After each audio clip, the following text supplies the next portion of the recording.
Boa noite, meus amigos.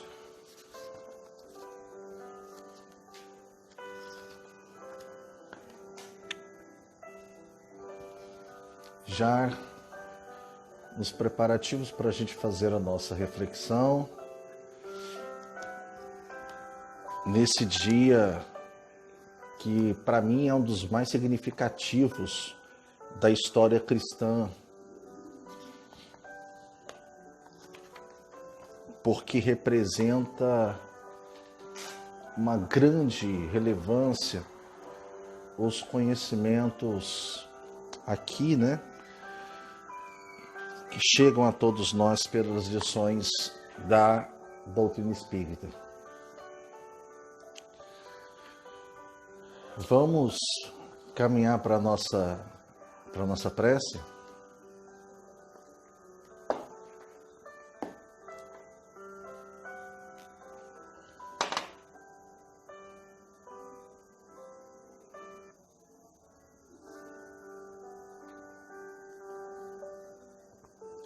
Vamos orar. Jesus, Mestre amado e querido, aqui nos encontramos, Senhor, uma vez mais, nessa sexta-feira santa, em que se comemora a Tua paixão, para meditarmos sobre Tuas lições. Acalente os nossos corações, Senhor, aclare a nossa compreensão para mais uma noite de reflexão sobre o Teu Evangelho. Fique em nossos corações, Senhor, hoje, agora e sempre. Que assim seja.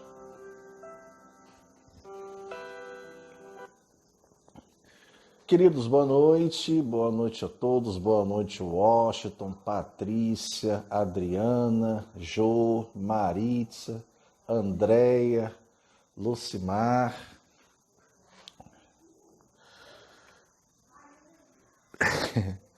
Para vocês verem como que é a gravação live ao vivo, e principalmente crianças em casa depois de um período sem aula. Vejam isso. Vê se pode. É o que a gente estava assistindo a Paixão de Cristo. Eu acho que ela viu Jesus crucificado e ficou sensibilizada. Amados, boa noite, Dan. Nós nos propusemos nesses 3 dias, sexta, sábado e domingo, a fazer breves apontamentos sobre esses dias em que nós comemoramos a paixão do nosso Senhor. Na verdade, nós espíritas permanecemos por muito tempo à parte das comemorações da Semana Santa. Ao que tudo indicava, nós não valorávamos muito bem aqueles episódios, especialmente o feito da ressurreição de Jesus, o feito da traição, da negação, enfim. Mas com o advento de obras e o conhecimento e a reflexão sobre algumas obras, boa noite, Dinaí, nós acabamos dando uma conotação muito especial às interpretações dos textos bíblicos do Novo Testamento e fazendo um preenchimento com as obras, especialmente dos espíritos de Humberto de Campos e do espírito Amélia Rodrigues. Então nós temos algumas obras que são fundamentais nessa compreensão, complementar quanto aos detalhes, às minúcias, aos bastidores das passagens mais marcantes que nós temos. Então, algumas obras, apenas a título de informação, que são de grande valia para quem tem o interesse, quem tiver o interesse de estudar um pouco mais e saber alguns detalhes dessas passagens. Nós temos a Boa Nova, do espírito Humberto de Campos, nós temos o livro Contos e Apólogos, também de Humberto de Campos. Nós temos as obras de Amélia Rodrigues, ela tem toda uma sequência, psicografia de Valdo Franco, especialmente o livro Primícias do Reino, que nós tivemos a oportunidade de fazer uma reflexão sobre um capítulo, né, sobre Nicodemos desse livro. Pois bem, hoje o mundo, né, especialmente as civilizações cristãs, elas comemoram essa semana como sendo a Semana Santa, e especialmente hoje, a Sexta-feira da Paixão. E o propósito da doutrina espírita sobre essa semana é fazer a gente refletir sobre o contexto dos acontecimentos e principalmente a finalidade desses acontecimentos, tá? Porque isso é de todo relevante para que a gente possa verdadeiramente compreender as lições e de alguma forma materializar isso no nosso cotidiano. Boa noite, Vicente, boa noite, Aline, boa noite, Carla. E o que nós temos, né, aqui? Na verdade, a Semana Santa, ela é a gente tem um estudo nesse sentido. A Semana Santa é toda uma semana, né, vai de domingo a domingo, literalmente, então nós não temos tempo hábil aqui, nem é a proposta dessa oportunidade de abordar todos os acontecimentos, mas apenas a gente ressaltar alguns episódios que foram marcantes.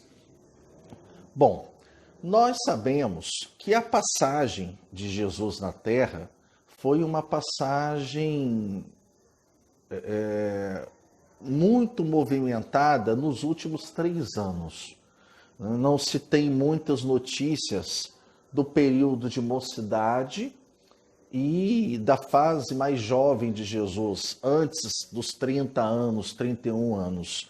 Período de 8, 10 anos a 30, 31, nós não temos muitas informações teológicas.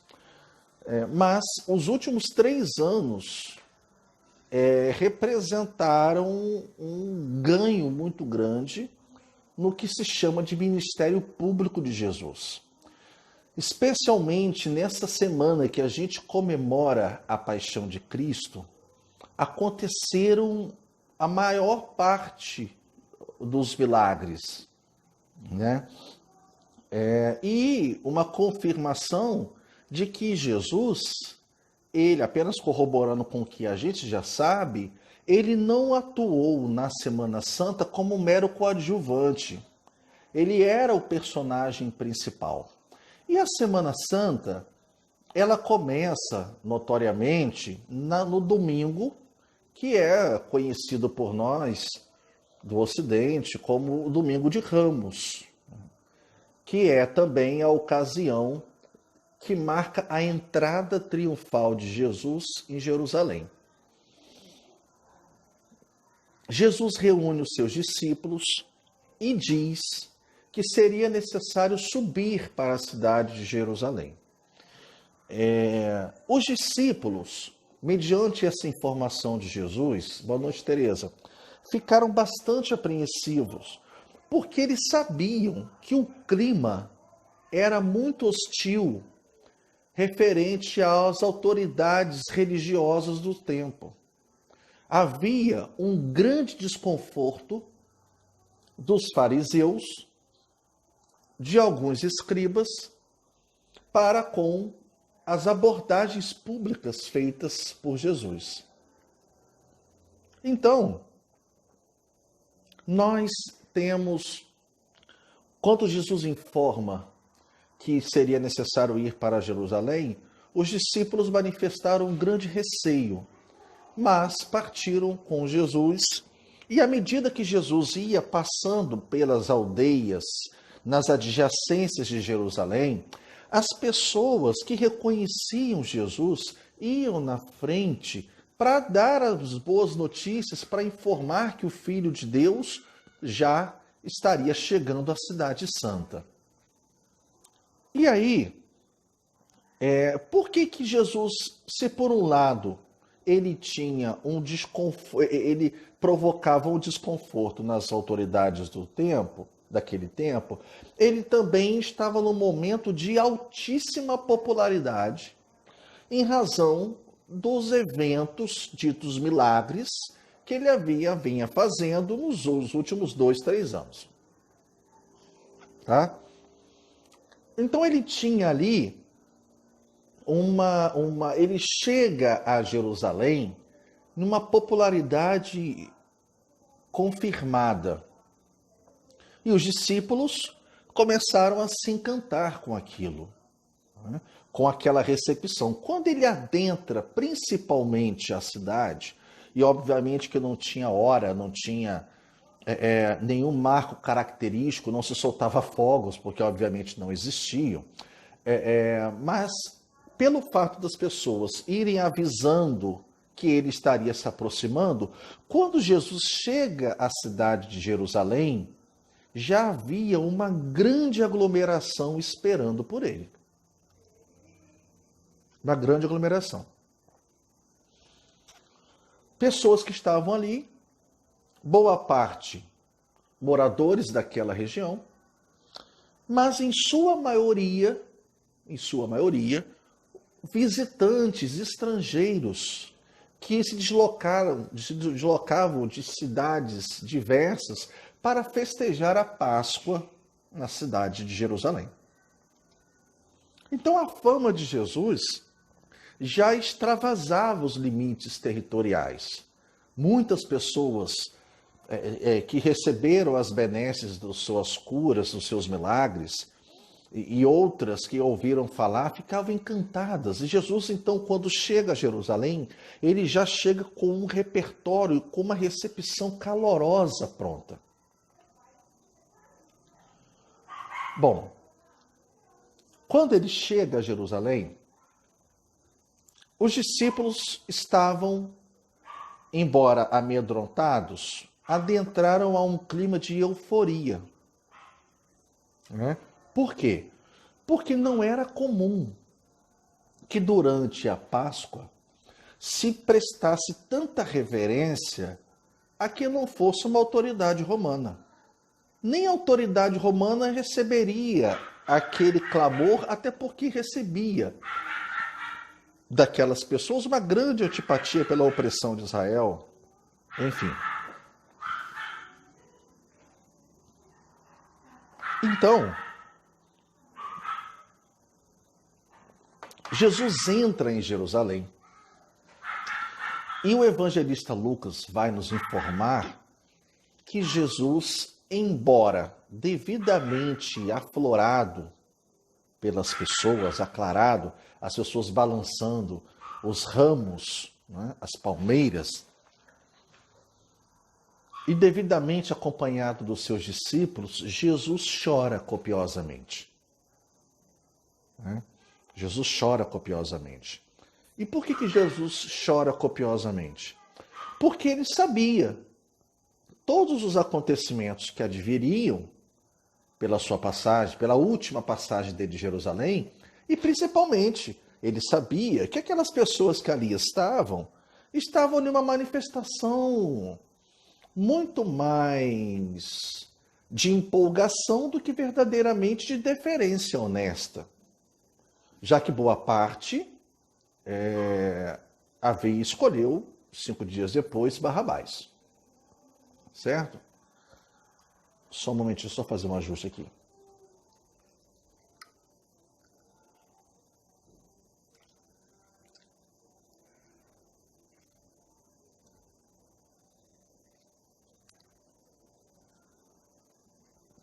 Pronto. Então, meus amigos, Jesus chora copiosamente. Chora porque reconhecia a pobreza daquelas pessoas que, com atos exteriores, prestavam as homenagens, verbalizavam as homenagens, mas os corações não haviam ainda compreendido a sua mensagem. Jesus então entra em Jerusalém. E se sucedem diversas situações naqueles dias. ele cura na segunda, ele cura na terça, tem o encontro na casa do fariseu, em que fariseu Simão, em que Madalena ali se apresenta e Simão ameaça expulsar Madalena, e tantos outros acontecimentos. Acontece que Jesus, naquela oportunidade, ele reúne os discípulos para uma reunião muito grave, uma reunião muito séria. E aí a gente já entende que é, sem dúvida, uma das reuniões mais emotivas que esse planeta já viu. Jesus reúne, então, os seus discípulos para comemorar a Páscoa, para tomar a refeição com eles, né? Para repartir o pão e para comungar o cálice, enfim.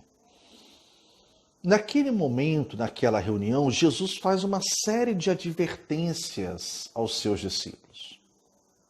Uma série de advertências. E ele recomenda que os discípulos se amem, como ele havia amado os próprios discípulos. Ele recomenda prudência aos discípulos. E ali, ele reúne as informações, meio que dando as últimas orientações, porque ele já tinha plena ciência dos segundos seguintes. Então, nós estamos falando precisamente da quinta-feira, que foi quando ocorreu essa última ceia, que é a chamada Santa Ceia. A Santa Ceia ocorre de quinta-feira para sexta, especialmente ali no início da noite, né? Jesus então reúne os seus discípulos, faz essas recomendações e a gente já teve a oportunidade de conversar sobre isso na nossa casa, em uma das reuniões no domingo de manhã, porque nós temos uma imagem um pouco surrealista do ambiente daquela Santa Ceia. A gente tem na nossa imagem, na nossa memória, até pelos quadros que a gente visualiza, né, que a Santa Ceia ela se deu numa grande mesa retilínea, né, em que Jesus estaria no meio e os discípulos, seis de um lado e seis de outro. Porém, os teólogos já nos informam que era impossível que a Santa Ceia tivesse ocorrido em uma mesa desse tipo, por umas características costumeiras daquele tempo, e que nos parece, depois de conhecê-las, um tanto que óbvias. Cômodos que eram alugados ou direcionados à hospedagem para um quantitativo acima de 10 pessoas, não tinham as mesas retilíneas, as mesas retas.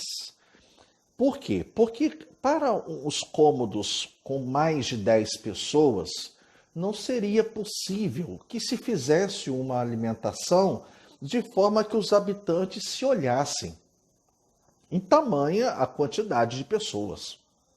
Então era costume que nas refeições as pessoas tivessem a mínima oportunidade de se olharem. Por isso era muito comum que as refeições fossem redondas ou enquadrados. Para quartos destinados à hospedagem de mais de 10 pessoas, no caso ali era 13, Jesus e os 12, as mesas que eram direcionadas eram mesas em formatos de U, né? Então, deixa eu ver se eu consigo fazer, era mais ou menos assim, no formato de U. E essas mesas, especialmente na época da Páscoa, em formato de U, numerosas, elas tinham locais direcionados quanto às suas ocupações dos personagens, tá? Então, não era assim, qualquer um chegaria e sentaria na mesa na posição que quisesse. Não. Naquela mesa no formato de U, nós tínhamos, em um lado, que era o lado direito, o lado é o lado com as ocupações mais importantes da reunião. Então eram 3 pessoas do lado direito, mas 3 pessoas do lado esquerdo, ou seja, em frente, e o restante distribuído aqui ao longo da mesa. Esse lado direito, à minha direita, os 3 pontos, dentre esses 3 lugares, nós tínhamos a posição do meio desses 3, nós tínhamos a posição do meio que deveria ser ocupada pelo grande anfitrião. Pelo grande anfitrião. Quem era o anfitrião? O anfitrião, ele era a pessoa mais importante daquela reunião. A pessoa mais importante da reunião era o anfitrião.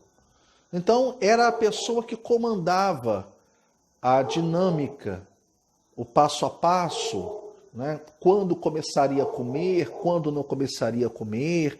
Né? E por isso que a gente verifica ainda nos filmes, nos próprios relatos bíblicos, que Jesus que dá o start, é ele que inicia o momento da alimentação, porque o anfitrião daquela reunião, por óbvio, era o próprio Cristo. Né? Pois bem, se no meio nós tínhamos o anfitrião, do lado direito do anfitrião, à direita do anfitrião, nós tínhamos o personagem direcionado ali, que era o grande companheiro e o amigo do anfitrião. É como se fosse um assessor. Uma pessoa para quem o anfitrião tinha um carinho especial. Isso a gente está falando de costumes, tá? A gente está falando de costumes daquele tempo. Então, à direita do anfitrião se reservava a pessoa que recebia do anfitrião um carinho enorme, tá? Que recebia do anfitrião uma confiança especial. Ou seja, era alguém diferenciado, era alguém amado. E pelas características dos discípulos, a gente já poderia identificar quem é esse personagem, né? Mas eu não vou falar não, vou esperar os companheiros participarem aí. Para quem que vocês acham que estava à direita de Jesus, ocupando esse lugar do companheiro especial, que recebia um carinho diferenciado de Jesus? Não vale Stephanie, não vale Daniel, não vale Flávia, que já acompanharam esse estudo já umas 15 vezes lá no grupo. Ao lado direito, vamos lá. Vamos aguardar os companheiros se manifestarem aqui. Enquanto isso, enquanto a gente fala do lado direito, do lado esquerdo, nós tínhamos a figura do convidado de honra. Então, se do lado direito, nós tínhamos a figura do convidado de honra, do convidado especial de Jesus, né? Daquele que receberia um carinho do próprio Cristo, etc. O Washington matou a charada. Ao lado direito, então, realmente nós tínhamos João. Por que a gente já entende que seja João? Porque João é conhecido notoriamente no Novo Testamento como discípulo amado. Então, João estava ao lado direito de Jesus na Santa Ceia. Ao lado esquerdo, como nós estávamos dizendo, nós tínhamos o convidado de honra, que era uma pessoa que recebia um convite do anfitrião para participar daquela reunião. Vejamos, era o principal responsável que receberia do anfitrião um convite para participar daquele banquete e comemorar a Páscoa. Não era qualquer um que receberia esse convite. Mas, do lado, seguindo a mesa, nós não conseguimos identificar as posições dos discípulos. Mas o que importa é do outro lado da mesa. Porque se num lado nós tínhamos Jesus e João à sua direita, e na esquerda do anfitrião nós tínhamos o convidado de honra, do outro lado da mesa, ou seja, dos outros 3 lugares, nós não sabemos dizer qual a posição, os 2 que estavam ali, mas o terceiro a gente sabe. Na posição lá da ponta, ou seja, o canto do outro lado, se posicionava aquele que se reconheceria como o mais simples, o mais humilde, o mais ignorante dentre os presentes. E a gente consegue identificar quem era esse personagem, esse discípulo que estava no local direcionado aos mais simples, aos mais rudes, aos mais ignorantes, a última ponta. Por que a gente consegue identificar quem é que estava ali? Porque enquanto eles estavam nessa mesa, Jesus promove a inesquecível lavagem de pés, o lava-pés. E o que diz os evangelistas? Que Jesus, vai lavando os pés dos seus discípulos normalmente, até que chega no último, e o último discípulo não permite que Jesus lave os seus pés. Quem era esse discípulo? E aí Maritza responde para a gente aqui: Simão Pedro. Porque a gente percebe que na passagem do lava-pés, quando a passagem diz que quando Jesus chega no último, não teve penúltimo, enfim. Então, se é o último já era Pedro, a gente já sabe que Pedro estava na posição mais rude, mais simples dentre os apóstolos, dentre os discípulos. Né? Então, os outros 2 lugares nós ainda não temos como ainda direcionar, mas qual é o cenário ali que se apresenta para todos nós? Que nós temos João, o anfitrião, Jesus, do outro lado, do lado oposto, de frente para João, nós tínhamos Pedro. Né? Mas aí os amigos podem perguntar: William, você falou que do lado direito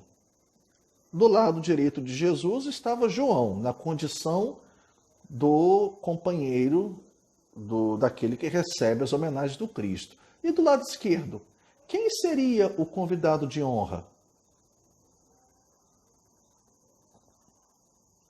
Dentro daquele contexto,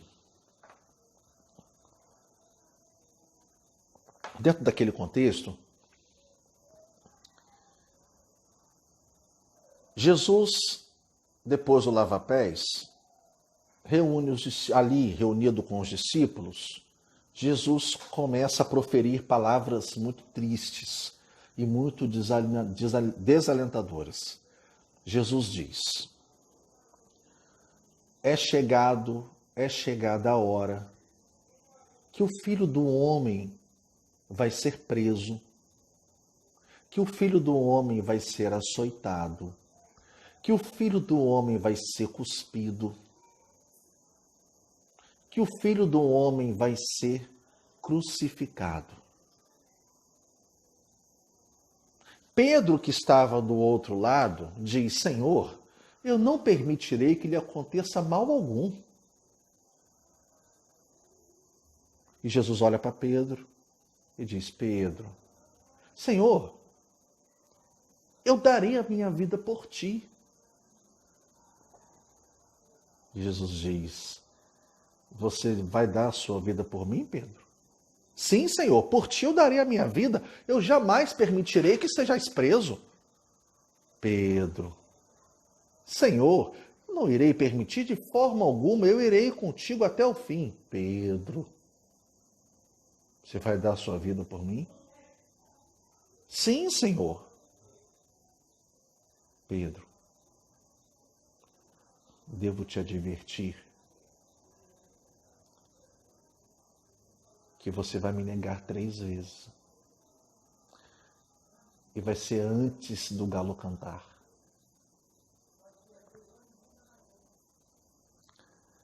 Não, Senhor, eu jamais te negarei. E Jesus ali silencia. Naquele momento, após proferir essas palavras desalentadoras, que entristeciam os discípulos, ali eles foram tomados de uma consternação. Imaginemos, a gente ouvir de um familiar nosso, de um médico, que um familiar nosso está com uma doença terminal e que ele tem poucos dias de vida. Como é que a gente fica? Esse é o estado de espírito que os discípulos ficaram. Mas Jesus não parou por aí. Como se não bastasse, Jesus ainda diz: devo dizer-te ainda, a todos vós, que um de vocês irá me trair.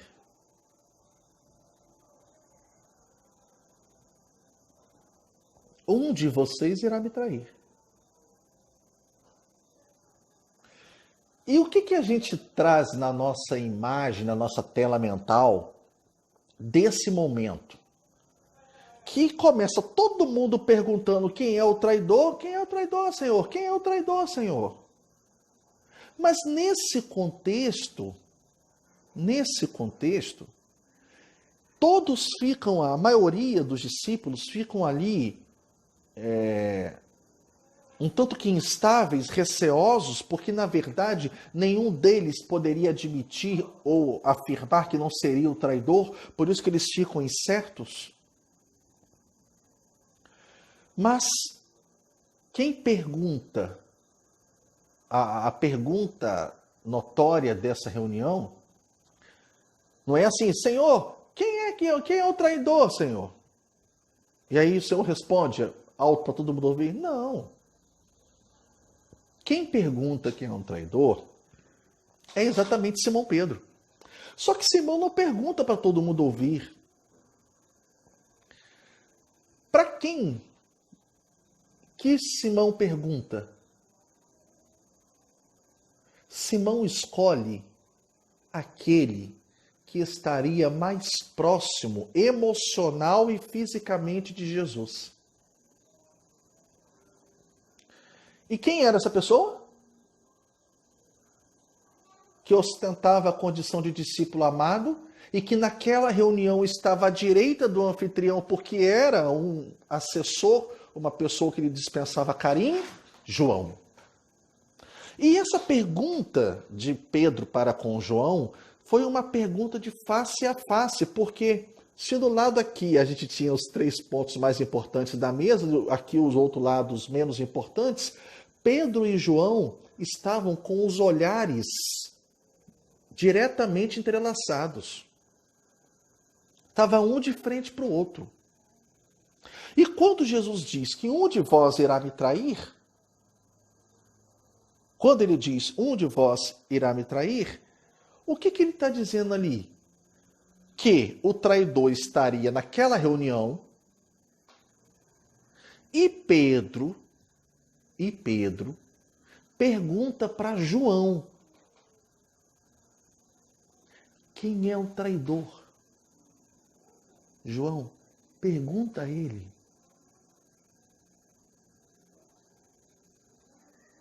A gente poderia pensar assim, mas por que Pedro não perguntou diretamente para Jesus? Porque vai que Jesus responde que ele seria o traidor.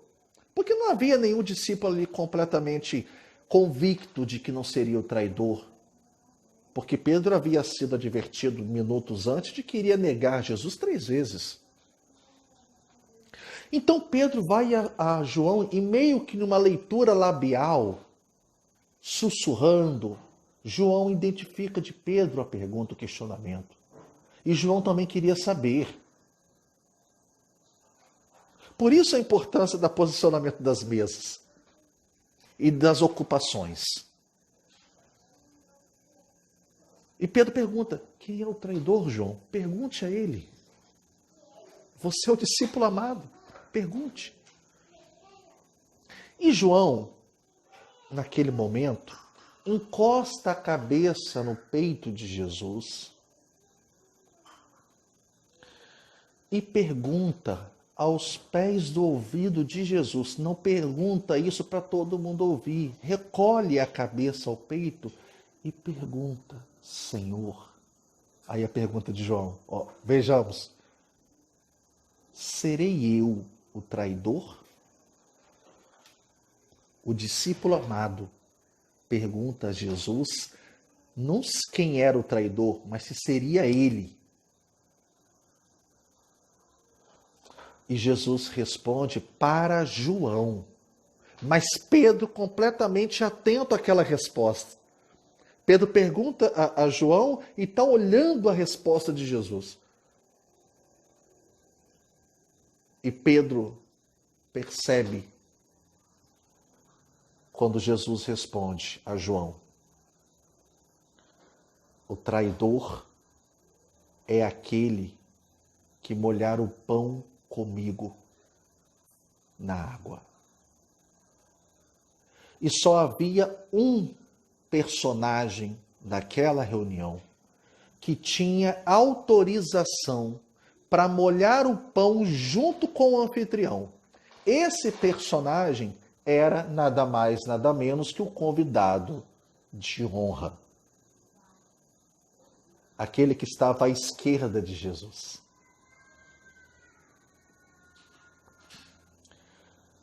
Quando Jesus informa o convidado de honra, que informa o traidor, que seria aquele que molharia o pão, Pedro fica estatelado, junto com João, e fica todo mundo querendo saber ali se vai de fato concretizar o costume de ser o convidado de honra que vai molhar o pão. Jesus então pega o pedaço de pão e molha na água. Naquele mesmo momento, o convidado de honra, chamado Judas Iscariotes, levanta-se de súbito e molha igualmente o pão com Jesus e recolhe a sua cabeça, mastigando o pedaço do pão. Da mesma maneira que João estava com o olhar diretamente entrelaçado para com Pedro, ao se recolher a cabeça e encostar na parede, Judas Iscariotes também estava com os olhares entrelaçados ao nosso Mestre Jesus. Naquele momento, apenas 2 discípulos sabiam quem era o traidor. Pedro se recolhe profundamente entristecido, João também.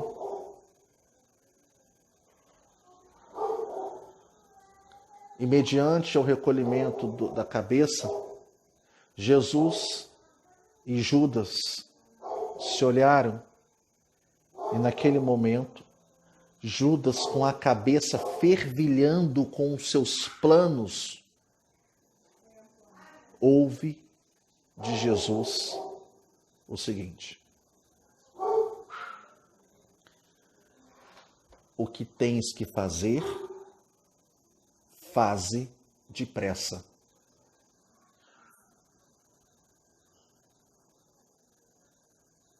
Judas olha para Jesus por mais alguns instantes, se recolhe e sai da reunião.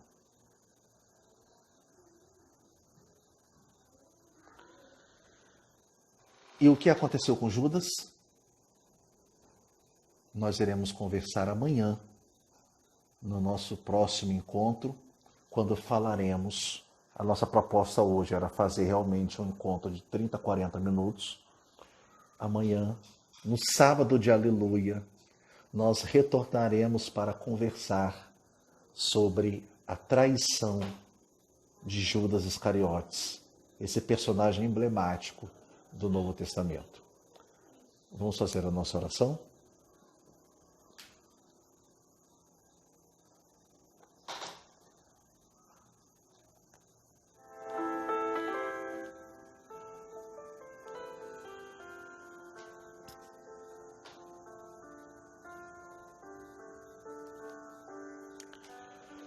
Vamos orar, meus amigos?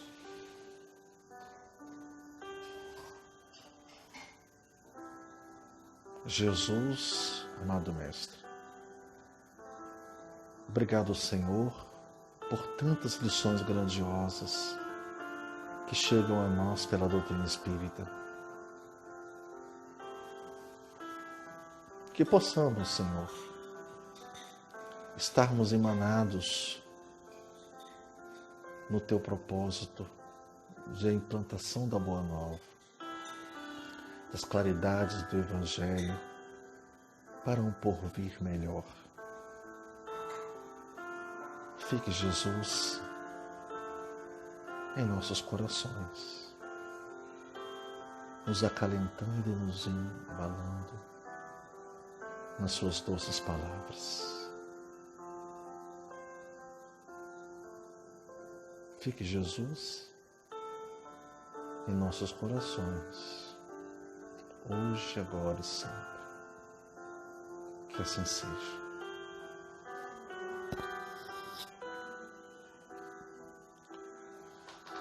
Meus amigos, amanhã, Débora, o horário é às 8 horas novamente. Às 8 horas nós conversaremos um pouquinho sobre o sábado de Aleluia, Judas Iscariotes e os bastidores daquela traição e desse personagem tão emblemático, para alguns tão sedutor, que nos desperta múltiplas interpretações. Amanhã estaremos juntos, se Deus quiser, mandando um abraço para os amigos que estão aqui comentando, a Adriana, a Aline, abração, Aline, Jô, Washington, Carla, Débora, Maritza, Vicente, Washington, Edinair, Daniel, Andréia, Lu, Patrícia, enfim, os companheiros que permaneceram com a gente. Então, meus amigos, hoje nós faremos essa sequência dessas três oportunidades em que nós refletiremos um pouco sobre os bastidores da Semana Santa, sobre a ótica espírita. Um grande abraço a todos. Um abraço, Maritza. Obrigado pelo carinho. E até amanhã, se Deus quiser, às 8 horas, para falarmos sobre o tão mal falado Judas Iscariotes. E já de antemão, deixando claro para os amigos que nós temos sérias resistências com essa compreensão milenar de que Judas foi um simples traidor. Eu ouço dizer, talvez, que ele tenha sido, em vez de traidor, o mais fiel discípulo de Jesus. Mas como assim, William? Amanhã a gente conversa. Grande abraço a todos, boa noite e até amanhã, se Deus quiser.